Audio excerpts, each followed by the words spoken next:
Good evening everyone, this is Jyoti and welcome back to the channel. कैसे हैं सभी लोग? आई होप कि सभी लोग अच्छे होंगे और सभी की जो प्रिपरेशन है वो भी काफ़ी अच्छे से चल रही होगी।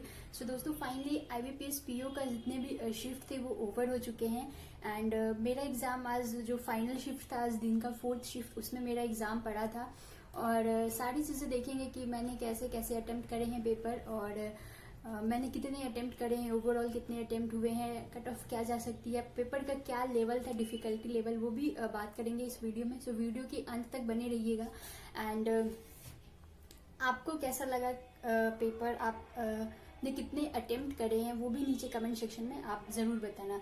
तो सबसे पहले बात कर लेते हैं इंग्लिश में क्या क्या आया था। तो इंग्लिश सेक्शन से ओपन होता है एग्ज़ाम। इंग्लिश था, क्वांट था और रीजनिंग था। इंग्लिश में 30 क्वेश्चंस थे, क्वांट रीजनिंग में 35 थे। तीनों सेक्शन आपको 20 मिनट में करने थे एंड किसी भी सेक्शन में आप जो लिमिटेड टाइम आपको एलोकेट करे गए थे उसके अलग से आप दूसरे सेक्शन में स्विच नहीं कर सकते हैं जब तक आपका जो टाइम है जैसे 20 मिनट्स वो खत्म नहीं होते। तो इंग्लिश सेक्शन की बात कर लेते हैं। तो इंग्लिश में एक RC देखने को मिला था और एक क्लोज टेस्ट था। उसके बाद RC में 8 या 10 सवाल थे आपके। क्लोज टेस्ट में A से F, जी हाँ, A से F तक था, दैट मीन्स कि 6 सवाल थे। उसके बाद सेंटेंस रीअरेंजमेंट था। सेंटेंस रीअरेंजमेंट में वो वाला नहीं था जो फाइंड करना होता है कि फर्स्ट सेंटेंस कौन सा, सेकंड सेंटेंस कौन सा, थर्ड सेंटेंस, वो वाला नहीं था। सेंटेंस रीअरेंजमेंट में आपके पास 5 सेंटेंस दिए हुए थे और आपको रीअरेंज करके ABCD E तक था 5 सेंटेंस, तो वो आपको करना था। ऐसे ऐसे करके 4 या 5 सवाल थे। उसके बाद फ्रेज रिप्लेसमेंट के सवाल थे, उसके भी 4 या 5 सवाल होंगे एंड और कुछ रह गया और कुछ मैं अगर भूल रही हूँ तो आप नीचे कमेंट करके बता देना कि ये भी आया था। I think match the column नहीं था। हाँ, एरर डिटेक्शन के सवाल थे। एरर डिटेक्शन के 5 सवाल थे। पांचों सवाल में 5-5 सेंटेंस थे। उस 5 सेंटेंस में कोई सा एक सेंटेंस था जिसमें कि एरर नहीं था, वो ग्रामेटिकल एरर नहीं था, उस सेंटेंस में एरर फ्री था, वो आपको पता करना था और उसको सेलेक्ट करके लिखना था। इसके 5 सवाल थे, ठीक है। तो ये हो गए ओवरऑल इंग्लिश। तो इंग्लिश में जो RC था वो रोबोट पे बेस्ड था एंड क्लोज टेस्ट मुझे याद नहीं आ रहा है किस पे था। उसके बाद बात करती हूँ क्वांट सेक्शन की। तो क्वांट में कुछ सवाल आपके अप्रोक्सीमेशन के देखने को आज मिले थे। उसके बाद क्वाड्रेटिक इक्वेशन के भी सवाल थे और अप्रोक्सीमेशन क्वाड्रेटिक इक्वेशन के सवाल नॉर्मल जो सिंपल हम लोग मॉक में करते हैं वही सवाल था। उसके बाद ये था, पाई चार्ट था आपका, ठीक है। बार ग्राफ था, नहीं सॉरी, बार ग्राफ नहीं था, टेबुलर DI था, ठीक है। टेबुलर DI था और टेबुलर DI में डाटा ऐसा था कि 2018, 2019, 2018 में 2 डाटा दिया हुआ था और कुछ इवेंट हुआ था, कुछ इवेंट हुआ था, उसमें कुछ परसेंटेज दिया हुआ था, उसको ऑर्गेनाइज हुआ था। उसके बाद 19 का जो ऑर्गेनाइजेशन का बस दिया हुआ था, जो भी एग्जीबिशन हेल्ड हुए हैं उसी के डाटा दिए हुए थे और 2008, 2009 का था डाटा, ठीक है। ये था आपका। और लेकिन जो क्वेश्चंस के सवाल के जो लाइन था काफी बड़े बड़े थे और काफी लेंदी कैलकुलेटिव हो रहे थे। उसके बाद पाई चार्ट में 80 GB दिया हुआ था और 5 सेक्शन था पाई चार्ट में और कुछ डाटा आपका दिया हुआ था लाइक सफरिंग का, वेब सफरिंग का, स्ट्रीमिंग का, ऐसे कुछ डाटा दिया हुआ था और उस पर कुछ सवाल दिए हुए थे। तो ये थे एंड अर्थमेटिक था। उसके बाद अर्थमेटिक कैसलेट, मुझे याद नहीं आ रहा कैसलेट था कि नहीं, मैं देख नहीं पाई। और अर्थमेटिक की मैं बात करूं तो अर्थमेटिक में आपके एज के सवाल हो गए, एज के सवाल थे, पार्टनरशिप के सवाल थे और मिक्सचर के सवाल थे।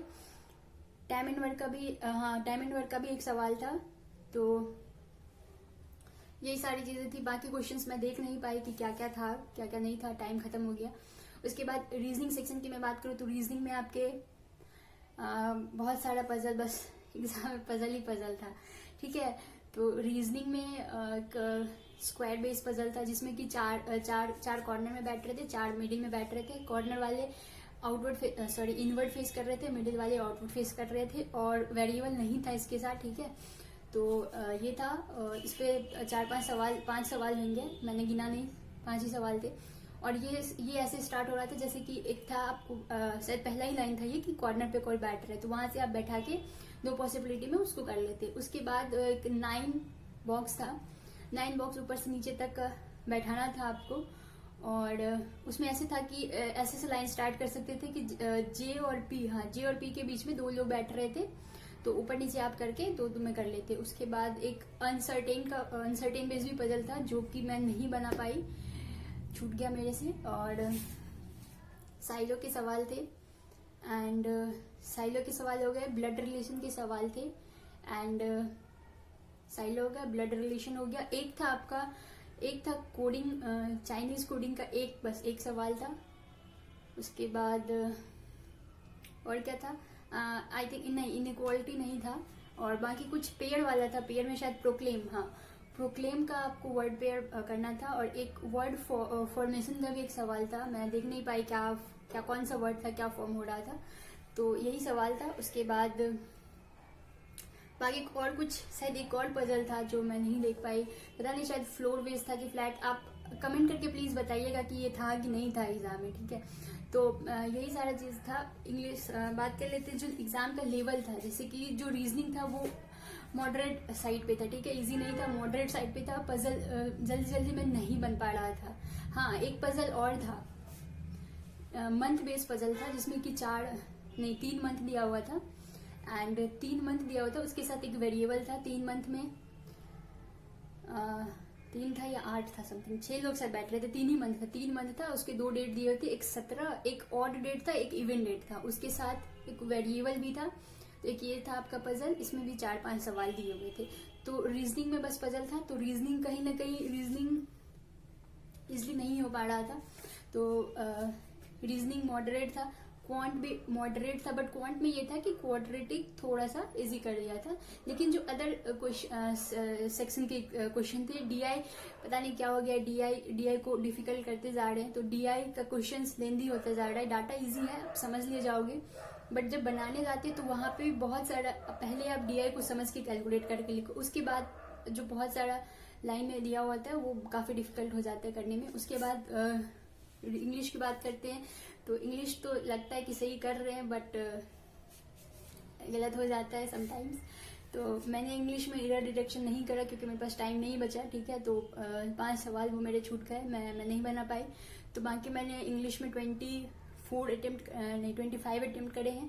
क्वांट में मैंने 23 या 24 करा है, ठीक है।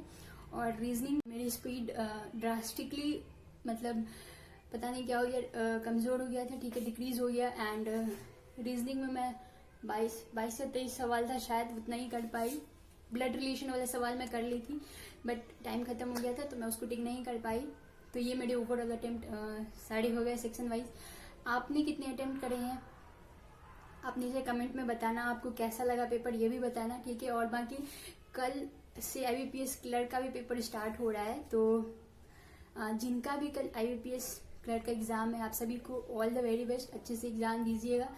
एंड बाकी फिर मिलती हूँ नेक्स्ट वीडियो में। कल मेरा नहीं है IBPS क्लर्क का एग्जाम, ठीक है, मेरा अदर डे में है। तो बाकी फिर मिलती हूँ नेक्स्ट वीडियो में। Bye bye and take care and thank you.